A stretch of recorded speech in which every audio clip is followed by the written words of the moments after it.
ঘণ্টার মধ্যেই আছড়ে পড়বে ঘূর্ণিঝড় রেমাল। আতঙ্কের প্রহর গুনছে সুন্দরবন। দ্রুত গতিতে ধেয়ে আসছে ঘূর্ণিঝড় রেমাল।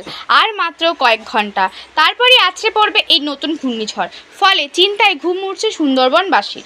তাদের কথায় আবার একটা ঝড়, আবার ক্ষয়ক্ষতি। এদিকে ঘূর্ণিঝড় মোকাবিলায় উপকূলবর্তী জেলাগুলিতে রেড অ্যালার্ট জারি করেছে প্রশাসন, বিশেষত ২ পরগনার সমুদ্র উপকূলবর্তী বাংলাদেশ সীমান্ত লাগোয়া এলাকায়। আবহাওয়া দপ্তরের পূর্বাভাস অনুযায়ী রেমাল সাগরদ্বীপ ও বাংলাদেশের খেপুপাড়ার মাঝে সুন্দরবন এলাকায় স্থলভাগে আছড়ে পড়বে। প্রশাসনের তরফে মাইকিং করা হচ্ছে। দুর্যোগ মোকাবিলায় প্রশাসনের তরফে মাইকিংয়ের পাশাপাশি সুন্দরবনের সন্দেশখালী, হিঙ্গলগঞ্জ ও হেমনগর উপকূল থানা এলাকার বাসিন্দাদের নিরাপদে দূরত্বে সরিয়ে নিয়ে যাওয়া হচ্ছে।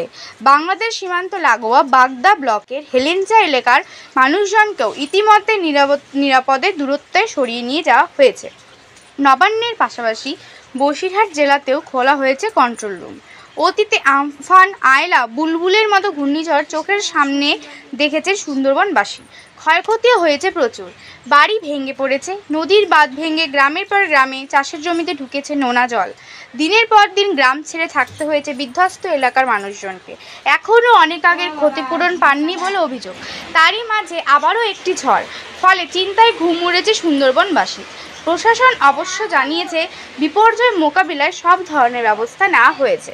এই ঘূর্ণিঝড় রেমালের পরবর্তী খবর পাওয়ার জন্য আপনারা সঙ্গে থাকুন।